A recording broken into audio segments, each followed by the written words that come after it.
So today I will be reviewing this beautiful Comet Grease Shark.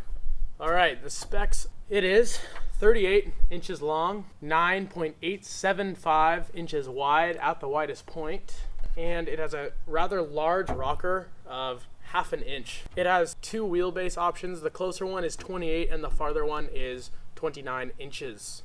The concave, as you can see, is fairly deep. It's 0.75 inches. And it runs pretty evenly throughout the board.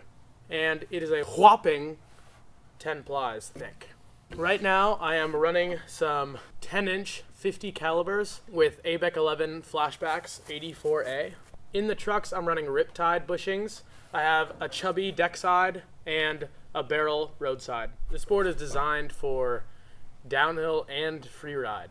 I use it mainly for freeride because, well, frankly, it's fantastic for it. It has just the right amount of concave, so it's not too deep and uncomfortable, but it'll definitely lock your feet in. One of my favorite features about this board is the tapering in the back. As you can see, it gets substantially smaller in the back than the front.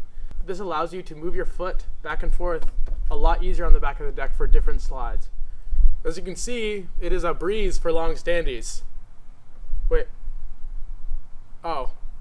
Hard drive broke with all the footage on it, so you won't see any long standies. If you're planning on using this board for downhill, you will have no problems. It is extremely sturdy, so you won't have any flexy twitchiness through corners or on straights. It's, in my opinion, the perfect length and wheelbase for a downhill board. Right now, I have it set at 29, and that's perfect for me. This board is fantastic for pre-drifts, railing, just straight speed. It's my favorite for any of that kind of stuff. For the extra safety, I would recommend running some pretty gnarly grip tape on here. Right now I have Vicious in the middle and then some Gator Grip on the rails. This just gives you all the security in the world. The durability is pretty fantastic. I've had absolutely no issues with delamming or cracking or anything of the sort. Since it is so thick, it's a lot more resilient to snapping. I've curbed it a couple times and the nose seems to be doing fine. I'm not seeing any real damage, no cracking or anything. It's just a little flattened, but that's just the looks. It still performs perfectly. What you'll see on the bottom of the board is pretty generic, what you'd expect. I like it a lot. It's actually a big old shark with a little thing of grease pouring on the shark, and it says grease, and there's a shark.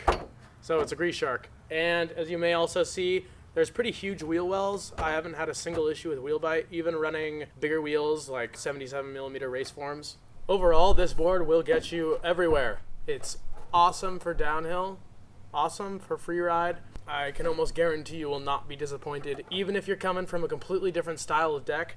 The reason I say this is I switched from a land yacht switch. This is pretty much the polar opposite. The switch, if you do not know what it is, has a 1.75 inch drop, which is quite extreme, and I switched straight to this, and within 3 days I could do everything, if not more, on this that I could do on my switch before. So you shouldn't have issues switching around.